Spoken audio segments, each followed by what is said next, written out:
Perkenalkan, nama saya Molisa Saba, NIM 220118038 dari kelas B11. Selamat pagi. Baik. Selamat pagi.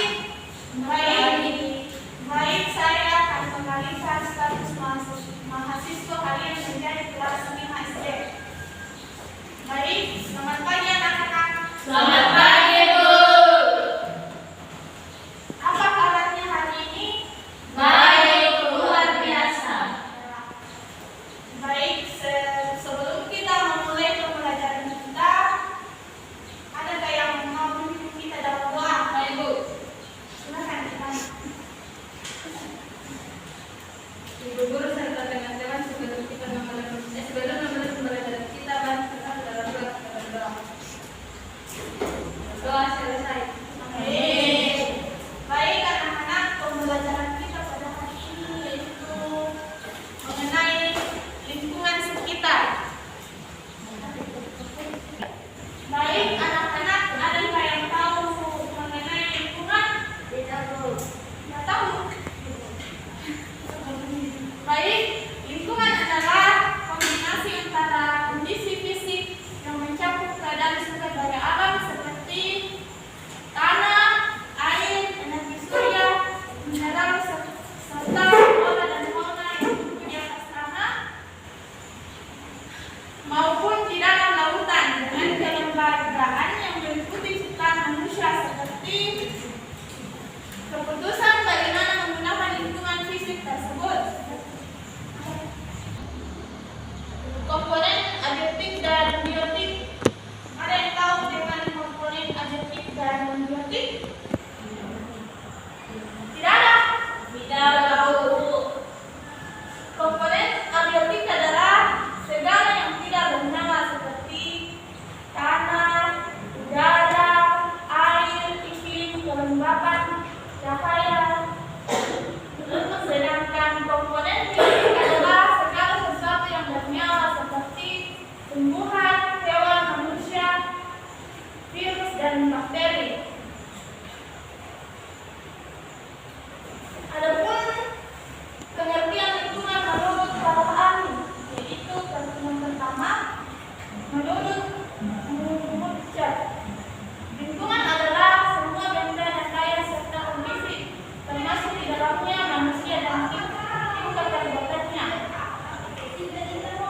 Terdapat dalam ruang di mana manusia berada dan mempengaruhi kelangsungan hidupnya serta kesejahteraan manusia. Pendapat yang kedua yaitu menurut Otto Soemartono, lingkungan adalah ruang yang ditempati suatu makhluk hidup bersama dengan benda hidup dan tak hidup di dalamnya tumbuhan, hewan, manusia, dan jasad kredit menempati ruang hidup. Yang ketiga, pendapat dari Samba, lingkungan adalah semua aspek kondisi eksternal biologis di mana organisme hidup dan ilmu lingkungan menjadi studi aspek lingkungan.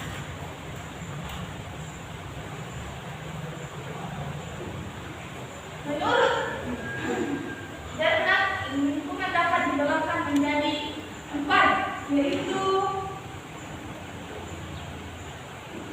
lingkungan fisik atau organik, yaitu lingkungan yang terdiri dari gaya kosmik dan fisiogeografis seperti tanah, udara, air, radiasi, gaya tarik, otot, dan sebagainya.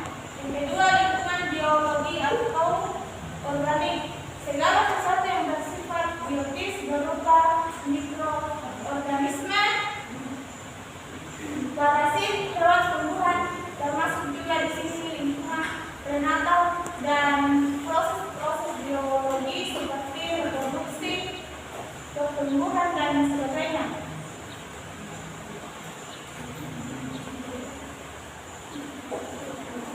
Yang ketiga yaitu lingkungan sosial terbagi lagi menjadi 3 bagian, yaitu lingkungan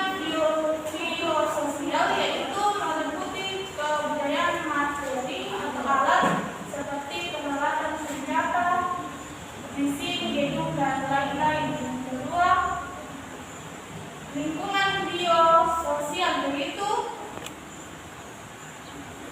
manusia dan interaksinya terhadap sesamanya dan tumbuhan kesehatan dan semua bahan yang digunakan manusia yang berasal dari sumber organik. Yang ketiga yaitu lingkungan psikososial, yaitu berhubungan dengan batin manusia seperti sikap, pandangan, keinginan, dan keyakinan. Hal ini terlihat melalui kebiasaan, agama, ideologi, bahasa, dan lain-lain. Adapun lingkungan komposite, yaitu lingkungan yang diatur secara institusional berupa lembaga-lembaga masyarakat baik yang terdapat di daerah kota ataupun desa. Adapun manfaat lingkungan bagi kita sebagai manusia, ada yang tahu manfaat lingkungan bagi kita? Tidak ada.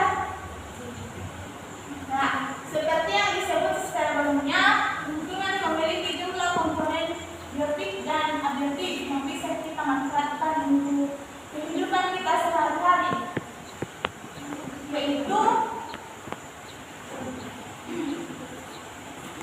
tanah dan laut yang ada di permukaan bumi dapat dijadikan sebagai tempat berpijak dan beraktivitas sehari-hari. Yang kedua, tanah juga dapat dijadikan sebagai area untuk kegiatan ekonomi seperti lahan pertanian, perkebunan, dan peternakan, serta aktivitas sosial lainnya. Yang ketiga, udara terdapat dalam lingkungan seperti oksigen dapat dimanfaatkan manusia untuk memperlancar sistem pernapasan. Keempat, komponen biotik seperti hewan dan tumbuhan memiliki manfaat seperti sumber energi dan nutrisi bagi tubuh manusia. Yang kelima,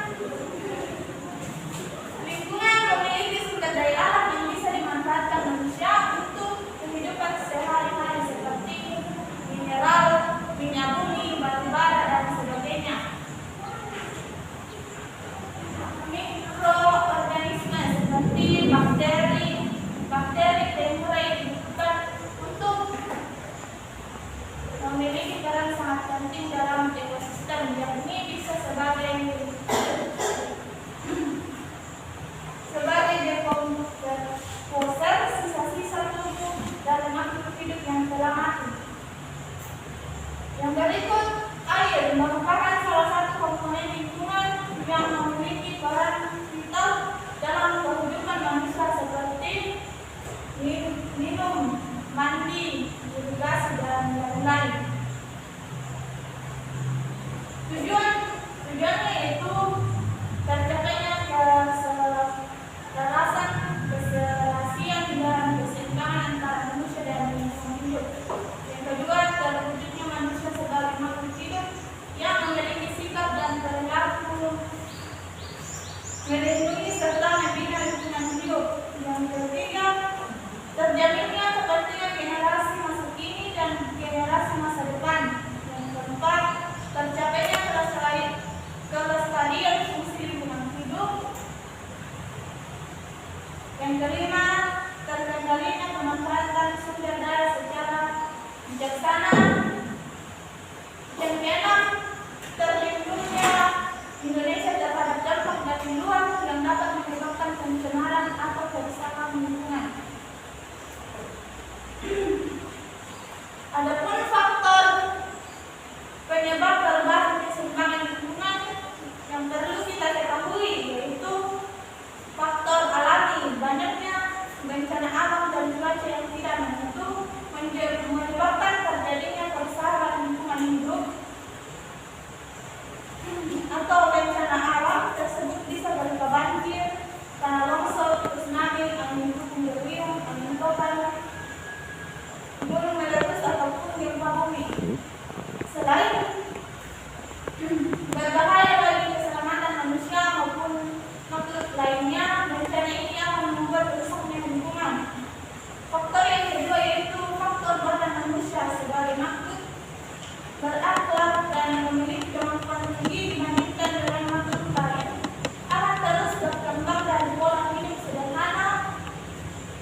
sumber daya alam yang berlebihan.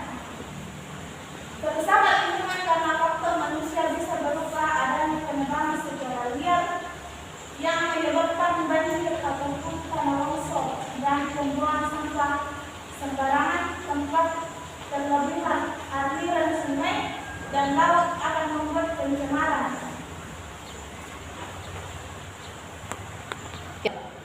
Baik dampak perubahan lingkungan, yaitu beberapa perubahan lingkungan yang perlu kita ketahui, antara lain: 1.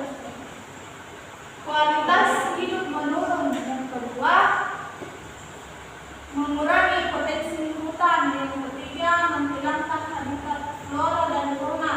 Yang keempat, menyebabkan bencana alam. Yang kelima, mengancam ketahanan pangan. Apakah kalian sudah mengerti? Baik, kita lanjut. Beberapa cara melestarikan lingkungan, yaitu mencegah kerusakan hutan, yaitu menanam pohon mengganti dengan varietas bibit yang berkualitas. Yang kedua, tebang pilih, maksudnya hanya menebang pohon yang sesuai dengan kebutuhan,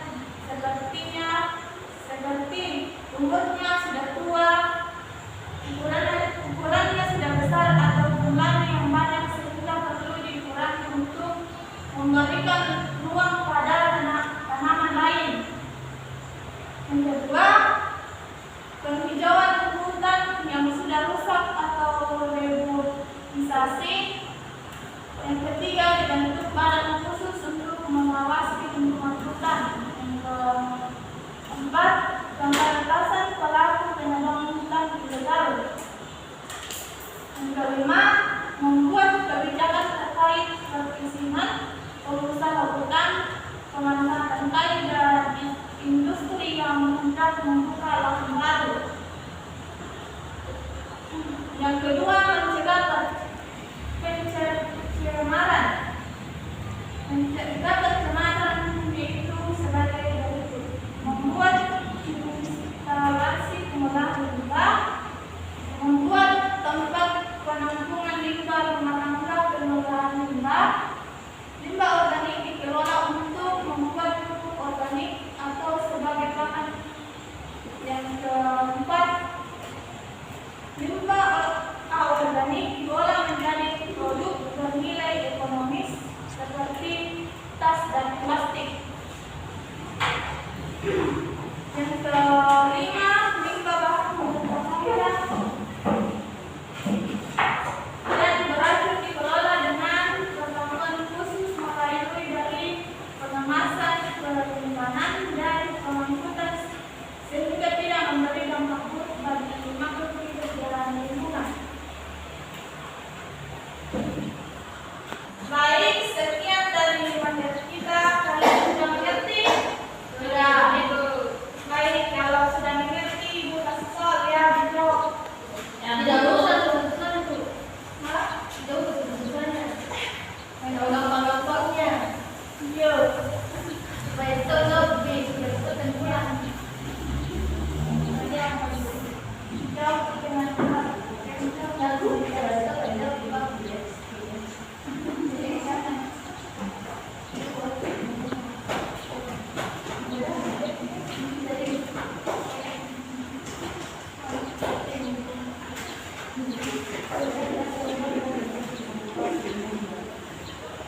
Lingkungan yang bersih. Ya, Bu.